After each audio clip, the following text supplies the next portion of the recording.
Super excited to visit with another comedian who will be joining us in Sioux Falls for the Sno Jam Comedy Festival later this month. It's coming up here tail end, not actually the very end, but middle end of January. We've got Riva Riley joining us all the way from Maryland. Riva, how are you?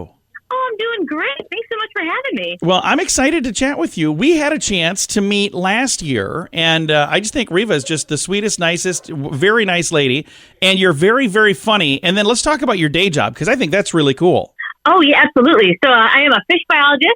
This has been a big year for me as well. So I started a new job, and I'm a professor now. That is awesome. And I think, I'm looking through the notes, I think you're the only fish biologist who will be at Sno Jam Comedy Festival. I am often the only fish biologist on a given comedy lineup. Now, that's not something that you would have a huge overlap, because a lot of the time, like I've met other people who are like biologists and, you know, very studious and very smart. And a lot of the time, Riva, they don't have a great sense of humor. You have an amazing sense of humor. Oh, well, thank you so much. And that's very true. Scientists aren't exactly known for their funny bones. I think if I ever did find another fish biologist who's a comedian, we might have to duel or something. I don't know what the rules are. There can only be one. So now, what was it that first got you interested in being a comedian? How did you go from I'm a fish biologist to I'm going to get on stage and tell jokes? You know, it's a really funny story. I was when I was a PhD student in zoology, all the way over in England. I had put off my course, my course credits too late. So there's only a couple of seminars that fit in my schedule, and one was advanced theoretical biostatistics, and the other one was stand-up comedy for scientists. So that's awesome. I love it.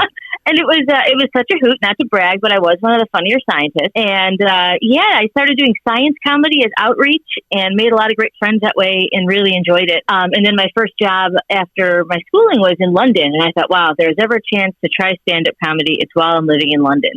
And I got hooked. I love that. That is very, very cool.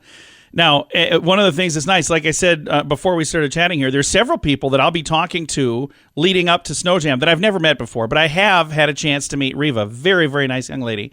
And I know what your comedy's like, but for people who've not yet had a chance to see you, let's talk about what type of comedy you do when you're doing stand-up comedy. Yeah, absolutely. So I think a lot of my comedy tends to be in a more storytelling format. So I do a lot of material about my family and my background. My mom is Indian. I know this is a radio interview and no one can see me, but I don't look Indian. So I do a lot of comedy about that. And then I do comedy about, nerdy stuff. I love to jokes about my fish. They're hilarious. Those are the two main topics that I like to cover. I like that. And we were going to talk a while ago, and we had to reschedule this. And I love the chance, or the reason for rescheduling. She put on her, crazy enough, a fish orgy. It's a long story. So I don't think anybody else has that for an excuse for anything ever. Do we want to hear the story? Is it radio friendly or not really? I think it's radio friendly. Okay.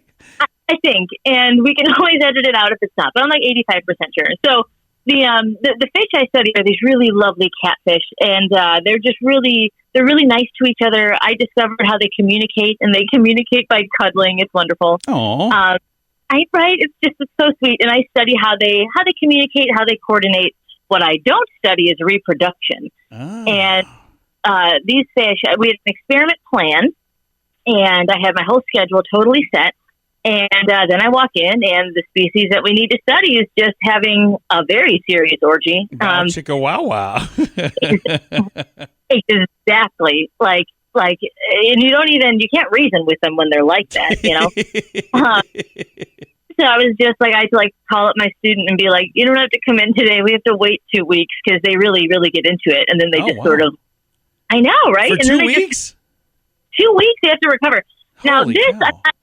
I'm not 100% sure if this is radio appropriate. You want me to give it a go? Yeah, go ahead. I got my finger on the button if I need it here.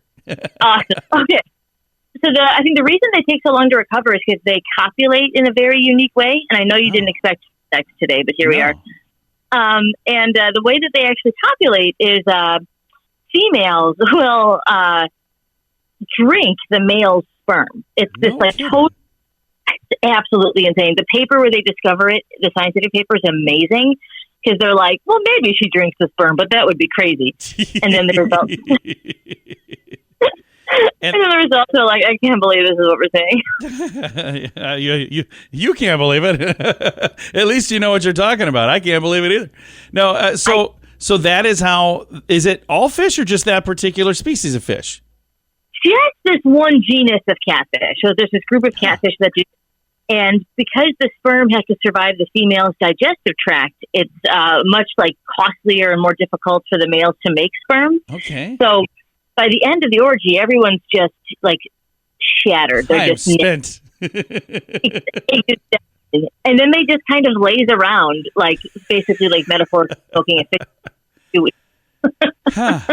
So it's basically like pornography fish is what it is. So it's the most pornographic fish I know of, not to brag. Okay. Well, you are the fish biologist, so we'll take your word for it.